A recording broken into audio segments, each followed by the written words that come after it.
All of sudden हाँ रात को नींद तो आ गई 3 बजे मुझे आवाज है इनसे खुद तो नहीं था बोल सकता की हिम्मत उसने मुझे ऐसी सिचुएशन में डाल दिया कह रहा उसके बाद जो जनरेशन ने वो लाइव नहीं देखा था रिकॉर्डिंग में देखते उनको याद रहता है और वही मेरी पहचान बना आज तक लोग। एक हिस्टोरिक टूर की तरफ 92 वर्ल्ड कप हम दोनों थे। आई थिंक इस जो पूरे इसमें हम एक दो ही प्लेयर हैं जो वर्ल्ड कप इकट्ठे खेले हुए हैं। वो जरा स्टोरी बताएं शुरू से क्या हुआ जब 3 हफ्ते पहले गए, क्या कराया इमरान भाई ने हम सबसे? जब 1 महीना हमने प्रैक्टिस भी किए मैचेस भी खेले तो हम यूनिवर्सिटी की टीम से भी हार गए थे, लेकिन इमरान भाई की क्वालिटी थी वो टीम को गिरने नहीं देते। यूनिवर्सिटी की टीम नहीं, एक हम मैच कॉलेज खेले थे, एक मैच खेले थे ओवर 40 बुड्ढों से कैनबरा में, हम वो भी हार गए थे। बिल्कुल बिल्कुल पहले 4 मैचेस के अंदर इतनी बुरी पोजीशन थी। पहला हम वेस्ट इंडीज से हारे, वेस्ट इंडीज से हारे हम, यस। दूसरा हम साउथ अफ्रीका से भी हारे थे, हम इंग्लैंड से 1 पॉइंट हमने लिया था, 70 पे आउट हो गए थे। बिल्कुल या वेस्ट इंडीज से पहले ही मैच हम हार गए थे 10 विकेट। टोटल जो पहले 4 मैचेस थे उनके अंदर पाकिस्तान के सिर्फ 3 पॉइंट थे आउट ऑफ 8। 3 पॉइंट में ऐसा नहीं लग रहा था कि आगे हम जा सकेंगे। थैंक्स गॉड के इमरान भाई जैसे कप्तान हमारे साथ थे, वो हमें कहते रहे, बिल्कुल वो कहते रहे कि हम ये वर्ल्ड कप जीतेंगे। बिल्कुल इस पोजीशन में भी उन्होंने एक ही लफ्ज बोलते थे, नहीं हमने जीतना है, हम जीतेंगे, किस्मत पलटेगी और पलटेगी ऐसे कि तुम लोग अपनी 100% एफर्ट करोगे तो ही पलटेगी। और मुझे सेमीफाइनल की इनिंग्स बता, वो एक पूरी बिकॉज ऐसा मैच ना कभी हुआ ना कभी होगा। उस मैच में बहुत ज्यादा प्रेशर था हमारे ऊपर, तो चूंकि मैं भी पहली दफा ऑस्ट्रेलिया टूर कर रहा था, इंजमाम मेरा रूममेट था, तो मैं और इंजी खाना खाने गए। रात में जब वापस आए तो हमें नींद नहीं आ रही थी दोनों, कभी इंजी इधर करवट ले रहा है, मैं उधर करवट ले रहा हूँ। देन वी थॉट कि यार कोई टैबलेट मसल रिलैक्सेंट खानी चाहिए कि नींद आ जाए कम से कम। बहुत प्रेशर था, सुबह सुबह मैच था। तो वी वेंट टू इंतखाब आलम साहब जो आज भी मैनेजर है माशाल्लाह, उस वक्त भी मैनेजर कोच थे। तो we went to him and we explain the situation. पता नहीं उन्होंने कोई एक टैबलेट निकाल के दी, उन्होंने कहा कि एक तुम खा लो, एक तुम खा लो, मसल रिलैक्सेंट थी कोई। मैंने इंजी ने खा ली वो। ऑल ऑफ सडन हाँ रात को नींद तो आ गई 3 बजे मुझे आवाज है इंजी की। तो मैं एकदम उठा, मैंने कहा क्या हुआ? अब इंजी मुझे नजर नहीं, मैं बेड पे देख रहा हूँ, बेड खाली पड़ा है। मैं टॉयलेट की तरफ गया तो इंजी वाज थ्रोइंग लाइक हेल। उसने इतनी उल्टियां की हैं। 3 बजे से लेके सुबह जिस वक्त तक मैच था हम जागते रहे, एट द एंड मैच पूरे तक जागते रहे। तो इंजी मुझे कहता है यार खान साहब आप जाएं इमरान भाई के पास, आप जाके बोलेंगे मैं नहीं खेल। इंजी खुद तो नहीं था बोल सकता। इंजी की हिम्मत उसने मुझे ऐसी सिचुएशन में डाल दिया कह रहा। मैंने कहा सॉरी मैं जाके नहीं बोलूंगा, मैंने जूते नहीं खाने। मैंने कहा तुम जाओ। बोलो नहीं यार, कहता प्लीज बोलो यार, मैं नहीं एक्सप्लेन कर सकता, मेरी बहुत हालत खराब है। इवन उसके बाद बहरहाल मैं गया इमरान भाई को, मैंने बोला कि स्किपर ऐसे ऐसी पोजीशन है, ये तो रात भर से उल्टियाँ कर रहा है, ये मैच नहीं खेल सकता। तो बहरहाल इमरान भाई खुद आए, इंजमाम को बोला उन्होंने आके कि नहीं इंजी तुमने खेलना है, मैं फील्डिंग किसी से करा लूंगा। इंजी को तो ये चाहिए होता था सुनना कि फील्डिंग मेरी जगह कोई और तो इंजी के अंदर एनर्जी आना शुरू हो गई है सुन के गया, फील्डिंग नहीं करनी पड़ेगी, मैं सिर्फ बैटिंग करूंगा, फील्डिंग नहीं करूंगा। बहरहाल और फिर इवेंचुअली आपने देखा कि वो उस मैच में इंजी एक बहुत बड़ा सुपरस्टार बन के निकला। मैं भी गया, मेरी भी सिचुएशन आई थी, और मेरी भी जिंदगी की बहुत बड़ी इनिंग थी। आज तक लोग याद करते हैं सेमीफाइनल के उस छक्के को। और जब मैं बैटिंग में अंदर जा रहा था, मैं भी बहुत प्रेशर था, अल्लाह मियाँ को याद करता, बिस्मिल्लाह पढ़ता हुआ। बिल्कुल। और एक बड़ी छोटी सी शॉर्ट इनिंग थी, 10 बॉलों में 20 रन मैंने बनाए थे।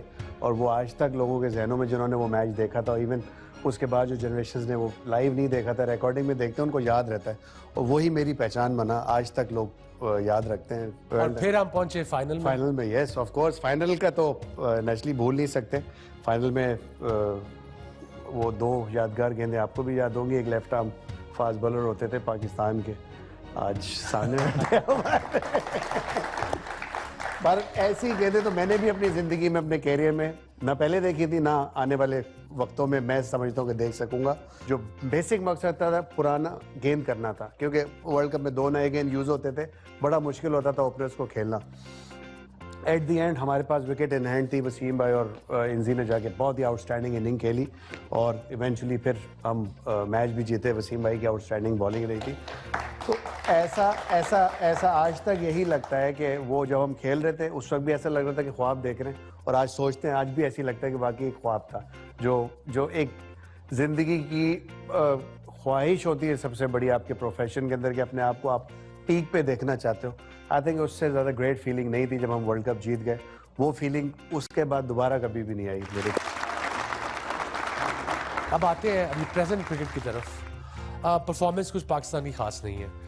आपके ख्याल में एज एन एक्स क्रिकेटर और being ex chief selector manager, reason क्या है? कंसिस्टेंट परफॉर्मेंस क्यों नहीं है पाकिस्तान की? आप भी क्रिकेट खेले में वंस के जब मैंने या आपने जो कि इस गेम को खेले हुए आइडेंटिफाई कर लिया कि ये प्लेयर अच्छा है, Yeah. Then give him a go. At least about a year. At least about a year. यहाँ ये होता है 2 मैच में उसने परफॉर्म नहीं किया, ओह यार, मीडिया ने शोर मचाया, आप प्रेशर में आ गए, आपने उसको हटा के दूसरे को ले। किसी को सेटल नहीं होने दिया जा रहा। जो अच्छे टैलेंटेड प्लेयर्स हैं सबके साथ ऐसे ही हो रहा है। चलिए, आई होप के जो देख रहे हैं प्रोग्राम, हमारे फेलो क्रिकेटर्स भी, उनको पता हो कितना इंपॉर्टेंट है कि कंसिस्टेंट खिलाया जाए किसी भी प्लेयर को। कुछ सवाल पूछते हैं। और जी, आपका नाम? सईदा मजहर। मेरा क्वेश्चन ये है कि जिस तरीके से इंडिया अपने प्लेयर्स को बैकअप करता है, उस तरीके से पाकिस्तान जो क्रिकेट टीम है वो बैकअप क्यों नहीं करती अपने प्लेयर्स को? I think they are more professional, that is why. I think आपने कभी स्टेटमेंट्स नहीं पढ़े होंगे इंडियन क्रिकेट प्लेयर्स के, जो सेंट्रली कॉन्ट्रैक्टेड बाउंड प्लेयर्स होते हैं, वो कभी भी मीडिया में आके उल्टी सीधी बात not नहीं allowed. करते। They are not allowed. If they simply we are also not allowed, but still and all हमारे टाइम टू टाइम प्लेयर्स आते हैं और कोई ना कोई कंट्रोवर्सी क्रिएट करा देते हैं। चलिए एक और क्वेश्चन पूछते हैं। बेसिकली जो इंडिया बैकअप करता है, जैसे धोनी का इशू हुआ था Yeah. सीएसके के आईपीएल के मैचेस में, ऑब्वियसली ये, और पाकिस्तान के प्लेयर का अगर कोई इशू होता है तो पूरा वर्ल्ड उठ के इनके ऊपर अटैक करता है, और इंडिया प्लेयर्स के ऊपर अगर होता है तो इंडिया का बोर्ड इनको चुप करा देता है और इनके प्लेयर्स को साइडलाइन कर देता है और फिर थोड़े तक ले आता है। तो ऐसा पाकिस्तान भी ऑब्वियसली करना चाहिए। जैसे अभी हमारे 3 प्लेयर्स ने स्ट्रगल किया है, तो पूरे वर्ल्ड में हमारे मुल्क की इंसल्ट हुई है, और इंडिया अपनी इंसल्ट नहीं होने देता। बिकॉज आई थिंक हम अपने प्लेयर्स का मजाक खुद उड़ाते हैं, हम खुद एंजॉय करते हैं downfall of people, and that's probably the reason. मेरे भी व्यूज आपसे इस चीज पे मिलते हैं कि हमें अपने प्लेयर्स को बैक करना चाहिए, because they are our property. ये है हमारे हीरोज हैं आने वाले। हम थे, हमारा वक्त गुजर गया, बट आज के दौर के ये हीरोज हैं। ये नई जनरेशन को ये गाइड करें, तो वी शुड बैक। देखो, हम एज अ नेशन मिसबा को टुक टुक कहते हैं, तो बाकियों ने तो हंसना ही है, इंक्लूडिंग अस। या सो दैट्स द रीजन। वो टुक टुक ना करता तो हमारी टीम हर मैच में 70 पे आउट होती। बिल्कुल ऐसी है, बिल्कुल। And he is one of the top players, top 10 में अभी भी है वर्ल्ड के वनडे में। So we as a nation, unless until we as a nation अपने हीरोज को हम ऊपर उठाएंगे नहीं, तो मेरा नहीं ख्याल कोई हमसाए मुल्क या गोरे हमें आके कोई एक्स्ट्रा हेल्प देंगे। सो फर्स्ट स्टार्ट करें घर से, तब फिर बाकियों पे तनकीद करें। चलिए एक क्वेश्चन पूछते हैं हम लोगों से। जी, आपका नाम? फहद तारिक। जी फहद। मुझे मोइन भाई से एक सवाल पूछना था कि आपका unforgettable match in the views of wicket keeping कौन सा था? 91 में जब मैं पहली दफ़ा शारजा टूर पे गया था, पहले ही मैच वेस्ट इंडीज़ के खिलाफ, मैंने 4 कैचेस पकड़े थे और उसमें बहुत खूबसूरत कैचेस थे। वकार यूनुस की बॉल पे एक गस लोगी का लेफ्ट हैंड साइड के ऊपर मैंने ऑलमोस्ट सेकंड स्लिप पे जाके डाइव मार के कैच किया था। देन ब्रायन लारा का उनके लेग साइड से 1 हैंडेड राइट हैंड से कैच पकड़ा था। उस मैच में टोटल 4 कैच, 5 पकड़े थे, एक नो बॉल पे हो गया था। तो 4 कैच वो जो थे वो मेरी ज़िंदगी की यादगार है। उस पर इमरान भाई ने बहुत ही आउटस्टैंडिंग किस्म का कमेंट किया था, जो दूसरे दिन अखबारों में हेडलाइंस थी कि Moin was simply the best. तो मेरे लिए बहुत ऑनर की बात है, इसी वजह से मुझे वो मैच भी याद है आज तक। मैंने 4 कैच पकड़े थे। तो इमरान भाई तो कहते हैं, हम भी ये कहते हैं, Moin was simply the best. Thank you let's ask another question. मुझे मोइन खान से एक सवाल पूछना है कि कोई फनी एक्सीडेंट बताएं इंग्लिश के हवाले से। नहीं, ऐसा मुझे अपनी तो याद नहीं, और होगी भी तो नहीं बताऊंगा। बट हमारे 2-3 दोस्त थे ऐसे, मैं नाम नहीं मेंशन करूंगा उनका because they very close to me. But जब हम लोग दोस्त बैठते हैं आपस में तो हमेशा ये रिपीट करते हैं कि ये इंसिडेंट्स हुए थे। हम अंडर 19 में ढाका में लंच कर रहे थे, तो वेटर सर्व कर रहे थे। तो अब नेचुरली बंगाली लैंग्वेज किसी को भी नहीं आती थी, तो एक दोस्त ने अंग्रेजी बोलने की कोशिश की और उन्होंने वेटर को आवाज़ दी, एक्सक्यूज मी। वेटर आया, yes what do you want sir? उसने बोला, आई वांट सालन। उसने कहा, व्हाट सालन? कहते सोलन सोलन। तो उसको इंग्लिश में उन्होंने सोलन कर दिया। ग्रेवी मंगानी थी, चावलों पे डालनी थी। और इसी तरह एक, अगर टाइम है तो मैं जरूर सुनाऊं, तो बड़े मजेदार। Lots of. तो ऐसी एक दोस्त से इंटरव्यू हो रहा था, तो किसी ने पूछा उनसे, what is your favourite dish? तो उन्होंने कहा, जी ZTV।